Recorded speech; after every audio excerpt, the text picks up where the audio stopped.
உலகெங்கிலும் வாழும் டிஎன்டிவி தமிழ் ஊடக பார்வையாளர்களுக்கும் இறை உண்மை ஊடக பார்வையாளர்களுக்கும் அன்பு வணக்கம். நம்மோடு தற்பொழுது இணைந்திருப்பவர் கடலூர் முருகன் ஐயா அவர்கள். தமிழ் தேசிய பேரியக்கத்தினுடைய மிகச்சிறந்த செயற்பாட்டாளர், வள்ளலார் பணியகம் அவற்றின் அந்த அமைப்பினுடைய செயற்பாட்டாளர், மிக முக்கியமான பங்களிப்பை செய்து வரக்கூடியவர். ஐயா அவர்கள் வடலூரில் குறிப்பாக தமிழ்நாடு அரசு சர்வதேச மையம் அமைக்க வேண்டும் என்ற ஒரு திட்டத்தை முன்னிறுத்தும் போது அதனுடைய பாதகங்களை பற்றி உணர்ந்து அரசிற்கு மனுவாக அந்த இடத்தில் கட்டாமல் வேறு இடத்தில் கட்டுமாறு கோரிக்கை விடுத்த ஆளுமையாக ஐயா இருக்காங்க. எனவே இது பற்றி ஐயாவிடம் நேரலையாக நாம் அவருடைய கருத்துக்களையும் என்ன காரணத்திற்காக அங்கு உள்ளே கட்டக்கூடாது என்கிற கேள்விகளை எல்லாம் கேட்கவிருக்கிறோம். ஐயா வணக்கம். ஐயா ஐயா வணக்கம். வடலூர்ல 70 ஆண்டுகளுக்கு பிறகாக முதலாக திராவிட முன்னேற்ற கழக ஆட்சியில் தான் வள்ளலார் 200 என்கிற விழா வந்தது. அதை மிகச்சிறப்பாக கொண்டாடினோம். அப்படிப்பட்ட நிலையில் அங்கே 100 கோடி ரூபாய் செலவுல அங்கே சர்வதேச மையம் அமைத்து வள்ளலாரை உலக அளவுல நாங்க எடுத்துட்டு போக முயற்சி பண்றோம். ஆனால் அதையெல்லாம் புரிந்து கொள்ளாமல் அங்கே உள்ளே கட்டடங்கள் கட்டக்கூடாது என்று சிலர் கூறி வருகிறார்கள் அப்படின்னு ஒரு கருத்து தற்பொழுது வெளியே பரப்பப்படுதுங்க. அந்த இடத்தில் உள்ளே ஏன் சர்வதேச மையம் அமைக்கக்கூடாது என்கிற ஒரு காரணத்தை நாம் முன்வைக்கிறோங்க. என்ன காரணத்தை நாம் முன்வைக்கிறோங்கய்யா? ஐயா, இப்ப நம்ம வள்ளலார் பணியகம் அப்படிங்கிற ஒரு அமைப்பு 2019ஆம் ஆண்டுல நம்ம தொடங்கி அந்த வள்ளலாருக்கான பணிகளை செய்வது, வள்ளலார் விட்டு சென்ற அந்த பணிகளை நிறைவு செய்வதுங்கிற அடிப்படையில தான் நம்ம தொடங்கணும்.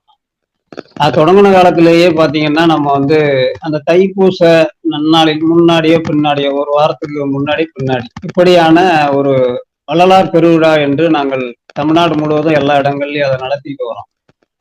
குறிப்பா சிதம்பரம், தஞ்சாவூர், ஓசூர், சென்னை, மதுரை, பல இடங்கள்ல அந்த வள்ளலார் பெருவிழாவை நம்ம எடுத்துட்டு வரோம். அப்படி வரும்போது நம்ம முதல்ல எடுத்த அந்த கோரிக்கைங்கிறது, வள்ளலாருக்கு இந்த தைப்பூச நன்னாள்ல ஒரு முழு நாள் விடுமுறை வேணும். அதே போல அந்த வள்ளலாருடைய கருத்துக்களை மாணவர்களுக்கு, இளைய தலைமுறை கொண்டு போவதற்கான ஒரு பள்ளி பாட புத்தகத்துல ஒவ்வொரு வகுப்பறையிலும் பாடத்திட்டங்கள் வரணும், சேர்க்கணும் அப்படின்னு ஒரு கோரிக்கை. அதே போல நம்ம வள்ளலாருடைய கருத்துக்களை அந்த உயர ஆய்வு மையம் சொல்றாங்கல்ல, அப்ப அந்த உயர ஆய்வு மையங்களை வைத்து அப்ப அதற்கான ஏற்பாடுகளை பண்ணணும் அப்படின்னு நம்ம சொல்லியிருந்தோம்.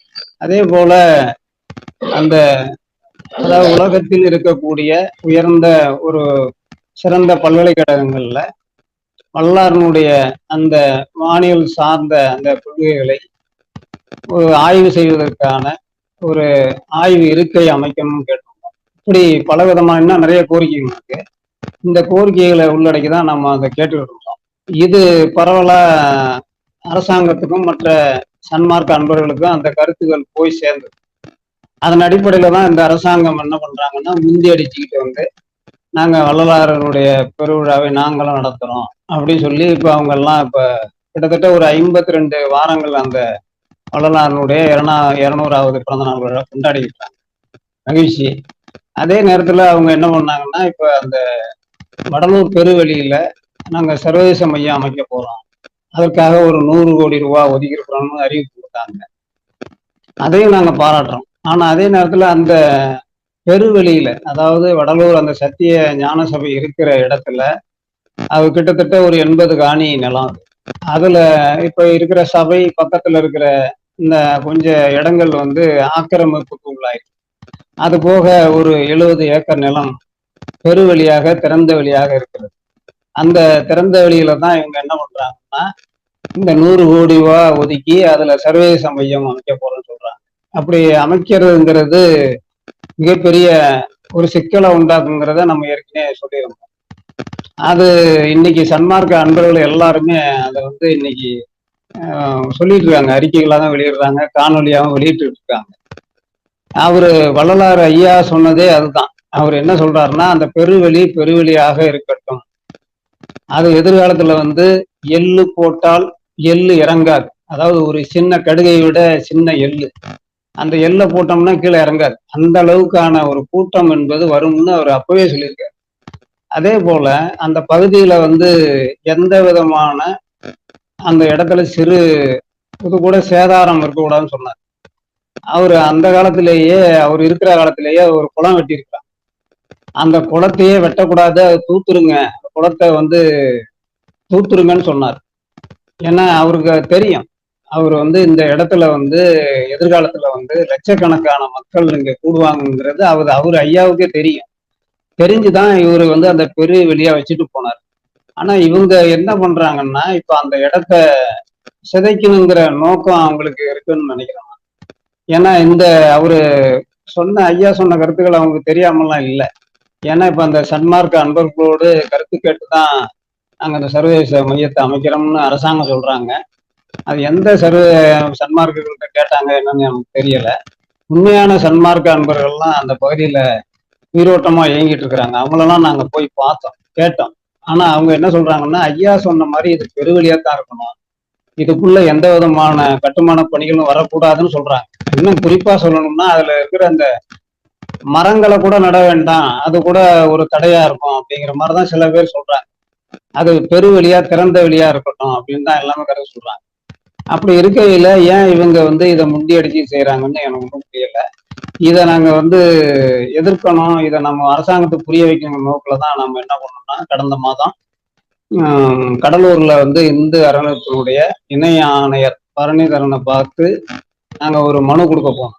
அப்ப எங்களுடைய அந்த வள்ளலார் பணியத்தினுடைய இணை ஒருங்கிணைப்பாளர் அவரு சுப்பிரமணிய சிவா, இங்க பெண்ணாடம் பகுதி பொறுப்பாளர் தங்க பன்னீர்செல்வம், நான் உள்பட ஒரு சன்மார்க்க அன்பர்களோடு போய் ஒரு குழுவாக சேர்ந்து அந்த மனுவை கொடுத்தோம். கொடுத்து விளக்கம் கேட்டோம். இந்த மாதிரி நீங்க சர்வதேச மையம் அமைக்கிறதா சொல்லியிருக்கீங்க, அப்ப அதுக்கான திட்ட வரைவுகள் இருந்துச்சுன்னா கொடுங்க அப்படின்னு கேட்டோம். அது அப்படியெல்லாம் ஒன்றும் எங்களுக்கு திட்ட வரைவுகள் இல்லை, அதெல்லாம் வந்து அது ரகசியமாக இருக்கும் அப்படின்னு சொல்லிட்டாங்க. அது சீல்டு டெண்டர்னு அப்படின்னு சொன்னாங்க. அப்படி என்ன ஒரு பெரிய ரகசியமா இவங்க பண்ண போறாங்கன்னு தெரியல. அதை கேட்டதுக்கு எந்த விளக்கமும் சொல்லலை. கூடுதல் ஏதாவது வந்ததுக்கு நம்ம தகவல் தெரிஞ்சுட்டு போகணும்னு முயற்சி பண்ணணும், எதுவுமே நடக்கல. அவங்க கேட்டா அவங்க என்ன சொல்லிட்டாங்கன்னா, 10 வாய்மொழியா என்ன சொன்னாங்கன்னா, நாங்க இதுல வந்து ஒரு 100 கோடி ரூபாய்க்கு அந்த ஒப்பந்தம் வர்ற டிசம்பர் 29ஆம் தேதி தான் அந்த டெண்டர் ஏலத்துக்கு வரப்போகுது. அப்ப அந்த பகுதியில நாங்க 70 ஏக்கரையும் பயன்படுத்த மாட்டோம், சும்மா ஒரு 10 ஏக்கர் அளவுக்கு தான் நாங்க அதை பயன்படுத்துவோம் அப்படின்னு வாய்மொழியா சொன்னாங்க. சரி ஐயா, இப்ப நீங்க சொல்றீங்களே, இந்த வாய்மொழியா சொல்றீங்களே, இதுக்கு ஏதாவது திட்ட வரைவுகள் இருந்தா கொடுங்க, எங்களுக்கும் ஒரு மனநிறைவா இருக்கும், நாங்களும் எங்களை சார்ந்து இருக்கிற சன்மார்க்க அன்பர்களுக்கு அதை நாங்க காட்ட முடியும். ஏன்னா அவங்களும் அவங்களுடைய ஒட்டுமொத்த ஆதங்கம் தான் நாங்க இங்க வந்து மனு கொடுக்க வந்திருக்கோம். இப்ப அவர்களுக்கு நாங்க போய் பொது வெளியில பதில் சொல்லி ஆகும் அப்படின்னு கேட்டதுக்கு அவங்க மறுத்துட்டாங்க. அப்போ அதோட நாங்க வெளியில வந்துட்டு அப்புறம் பத்திரிகையாளர்லாம் சந்திச்சு அதை நம்ம கோரிக்கையில சொல்லிட்டு அப்புறம் நாங்க வந்துட்டோம். அப்ப அதன் பிறகு பத்திரிகை செய்தியாச்சு.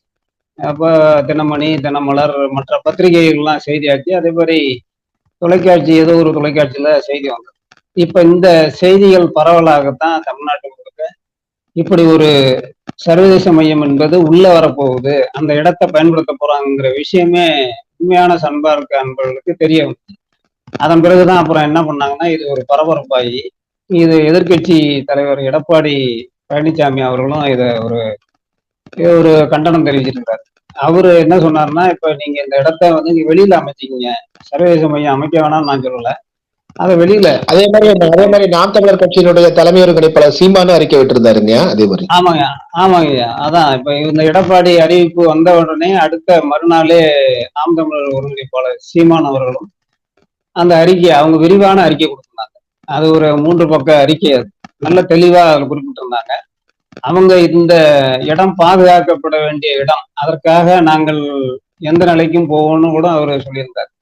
அப்ப இது பரவலா இந்த 2 அமைப்புகள் இல்லாத பொது வெளியில இன்னும் நிறைய பேர் வந்து அந்த அறிக்கைகளா கொடுத்துட்டே இருக்கிறாங்க. இப்ப சமூக வலைத்தளங்கள் அதை வந்து தமிழ் தேசிய இயக்கத்தினுடைய பொதுச் செயலாளர் கி வெங்கட்ராமன் ஐயா ஒரு விரிவான காணொலியா விட்டிருந்தாங்க. தஞ்சை பல்கலைக்கழகத்துல அதற்கு வந்து ஒதுக்கப்பட்ட 1000 ஏக்கர் நிலத்தை வந்து எப்படி வந்து கொஞ்சம் கொஞ்சமா அரசு பிற்காலத்துல வந்து அரசு கட்டடங்களுக்காக பயன்படுத்திக்கிட்டது, அது போல இதுவும் நாளைக்கு நடக்கக்கூடிய ஒரு அபாயம் இருக்கு அப்படிங்கறத விளக்கமா சொல்லியிருந்தாங்க.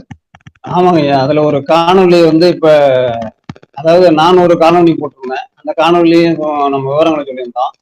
அதே போல நம்ம இல்ல நீங்க ஒருங்கிணைப்பாளர். இப்ப ஐயா இப்ப முதல்ல நீங்க வந்து மனு கொடுத்துட்டு நீங்க முதலா கொடுத்த நேர்காணல் தான் ம். எல்லோருக்குமே இந்த விழிப்புணர்வு ஏற்படுத்துச்சு.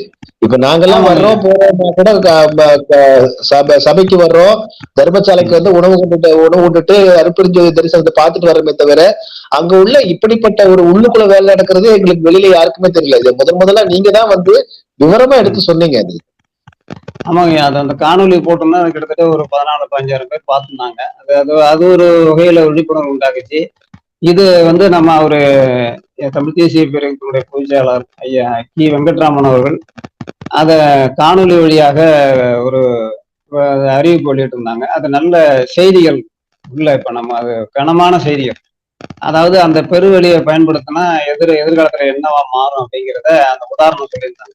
அந்த நம்ம தஞ்சையில பல்கலைக்கழகத்துல ஒரு 1000 ஏக்கர் நிலம் இருந்துச்சு. அதுல இப்ப அங்க பெருந்திட்ட வளாகங்கள் கட்டி அந்த இடத்தையே சீரழிச்சுட்டாங்க. அப்ப அந்த மாதிரி இது ஆயிடுங்கிறது தான் நம்ம ஒரு கி ஐயா வெங்கட்ராமன் ஐயா அவர்களை தெளிவா பேசியிருப்பாங்க.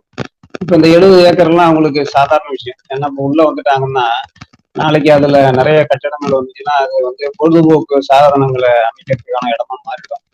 வணிக வளாகங்கள் அப்படி இப்படின்னு வந்துடும். அதெல்லாம் பாத்தீங்கன்னா பொழுதுபோக்கு அம்சங்களோட கூடிய ஒரு பொழுதுபோக்கு இடமா மாறிடும். அப்படிங்கிறது ஒரு ஆபத்து இருக்குங்கிறத எல்லாருமே ஆதங்கத்தோட வெளிப்பட்டிருந்தாங்க. அதே போல இப்ப இந்த வள்ளலார் பணியகம் அப்படிங்கிறது இது முழு மூச்சாக இந்த திட்டத்தை வந்து எதிர்க்கணுங்கிறதுல உறுதியா இருக்கிறோம். அதுக்கு நம்ம மாற்று இடங்கள் நம்ம சொல்லியிருக்கோம். காணொலியிலே நீங்க பாத்தீங்கன்னா தெரியும். அந்த கடலூர் சாலை, அந்த குறிஞ்சிப்பாடு சாலை, பல அந்த இடங்கள்ல நிறைய இடங்கள் இருக்கு. குறிப்பா இப்ப சொல்லணும்னா இப்ப நம்ம அந்த காணொலியில நான் குறிப்பிட்டது என்னன்னா, இப்ப அந்த சபைக்கு எதிரில் பாத்தீங்கன்னா தொடர்வண்டி நிலையம் இருக்கு. அதுக்கு பக்கத்துல பாத்தீங்கன்னா இப்ப நெய்வேலி நிலக்கரி நிறுவனத்துக்கு சொந்தமான இடம். அது மக்களுக்கான சொந்தமான இடம். அந்த இடம் நிறைய கிடக்கு. பாத்தீங்கன்னா பரந்த வெளி. அதுல நீங்க இப்ப எந்த அளவுக்கு வேணாலும் அதை பயன்படுத்திக்கலாம். எதிர்காலத்துல வந்து அது விமான நிலையம் கூட பயன்படுத்திக்கலாம். அவ்வளவு இடங்கள் இருக்கு. அப்ப அந்த இடத்த அவங்க யோசிக்கலாம் அப்படிங்கிறது தான் எங்களுடைய மாற்று கருத்து. அதை அவங்க அதை பரிசீலிக்கணும். அப்படி இல்லைன்னா நம்ம வந்து இதை போராட்டத்துக்கு போறது தவிர வேற வழி இல்லை. ஏன்னா இப்ப நம்ம மட்டும் அதை சொல்லல. இப்ப சன்மார்க்க அன்பர்களுடைய உள்ள குமரனும் அப்படித்தான் இருக்கு. அவங்க எல்லாம் அந்த பெரு வழியில வந்து விழுந்து பிறழுவாங்க. ஏன்னா அவர்கள் அந்த இடத்தை விட கூட அவங்களுக்கு ஒரு ஒரு ஒரு ஒரு அங்குலம் கூட விட மாட்டாங்க. ஏன்னா அவ்வளவு பிடிப்பா இருக்கிறாங்க. இதெல்லாம் நம்ம பார்த்த போறோம் தெரியும். பார்த்தனால தான் நம்ம மனுவை கொடுக்க போறோம். அதனாலதான் நம்ம வந்து இப்ப இந்த போராட்டத்தை கையில் எடுக்கணுங்கிற எண்ணமே அதனால தான் வந்துச்சு. அப்ப இதெல்லாம் அவங்க பரிசீலனை பண்ணணும். ஏன்னா இப்ப அந்த இடத்தை சிதைக்கணுங்கிறதுல அவங்க ஒரு முக்கிய குறிக்கோளா இருக்குன்னு தான் நான் நினைக்கிறேன். ஏன்னா இப்ப அவங்களுக்கு என்ன இதுல உள்ள வந்து அமைக்க வேண்டிய அவசியம் இல்லை. வெளியில அமைச்சிட்டு போலாம். ஏன் அந்த இடத்த வேணாக்கணும்? ஏன்னா அவர் ஐயா சொன்னது வந்து இது பெருவெளியாகத்தான் இருக்கணும்னு திரும்ப திரும்ப திரும்ப எல்லாருமே சொல்றாங்க. நானும் சொல்றோம். ஐயாவும் அதை சொல்லிட்டு இருக்காரு. இப்ப அதை பாதுகாக்க வேண்டிய நிலையில நம்ம இருக்கிறோம் அப்படிங்கிறது தான் முக்கியமான கோரிக்கை இருக்கு. இது பரவலா இன்னைக்கு தமிழ்நாடு முழுக்க ஒரு கொந்தளிப்புங்கிறது வந்துகிட்டு இருக்கு. நான் பாக்குறேன். இப்ப சமூக வலைதளங்கள்ல பார்க்கும்போது அன்றாடம் பார்த்துட்டே இருக்கு. இப்ப இது உண்மையிலே அது வந்து ஒரு அந்த ஐயா நிறைய சன்மார்கள் சொல்றாங்க. அவங்கெல்லாம் முடியல. அவங்கெல்லாம் வயசாகி போச்சு. அவங்க அந்த இடத்துக்கு வர்றாங்க. ஆனா அவங்க சொல்றாங்க எல்லாமே பெருமான் பார்த்துப்பாரு, பெருமான் விடமாட்டாரு அப்படின்னு அவங்க சொல்றாங்க. ஆனா அவங்க சொல்றாங்க ஏதோ ஒரு நம்பிக்கையில சொல்றாங்க. இருந்தாலும் அதை செய்வதை வந்து நாம ஒரு இயக்கமாக ஒரு ஒரு மனித கூட்டமாக நின்றுதான் தடுக்க முடியும்.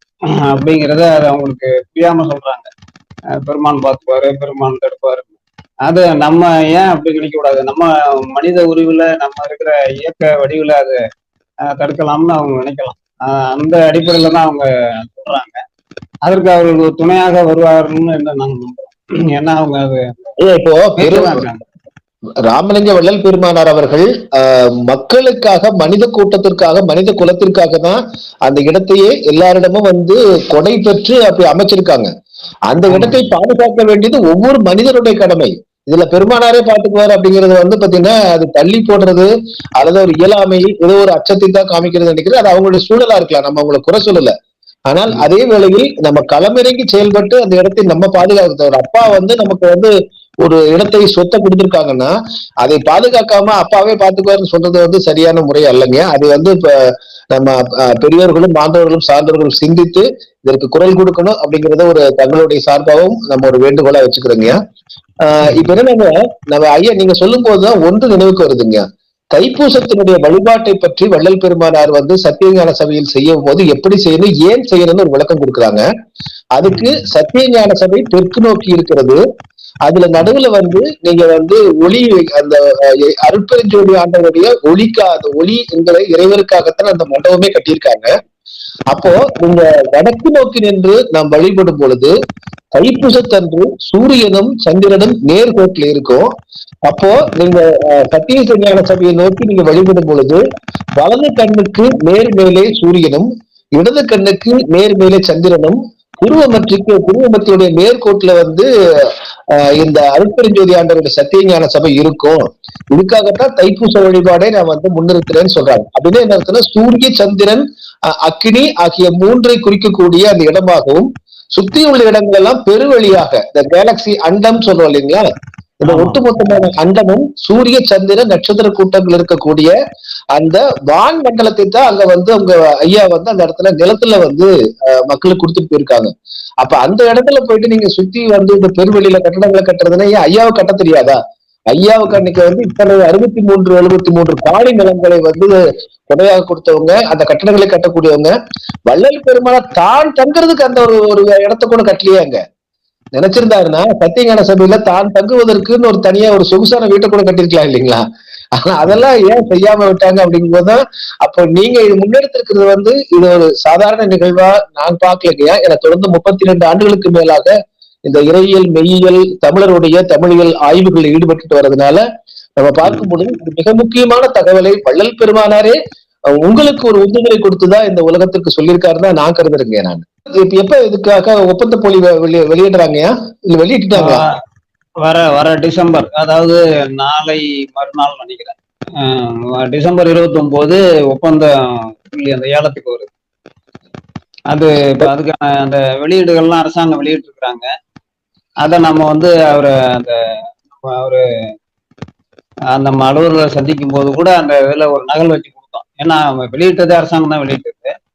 அது இருந்தாலும் பொது வெளியிலேயே நம்ம சமூக வலைதளங்களை அதை பதிவிட்டு அதை பார்க்கலாம். நிச்சயமாக தொடர்ந்து இதற்காக நம்ம குரல் கொடுக்கிறது மட்டும் இல்ல, மிக முக்கியமான ஒன்றாகவும் இதை பார்க்கறீங்க. மிக்க நன்றிங்கய்யா. நன்றி. டிஎன்டிவி தமிழ் ஊடகம், தனித்துவமான தமிழ் ஊடகம். இப்போதே சப்ஸ்கிரைப் செய்யுங்கள் உங்கள் டிஎன்டிவி தமிழ் ஊடகம் யூடியூப் சேனலை.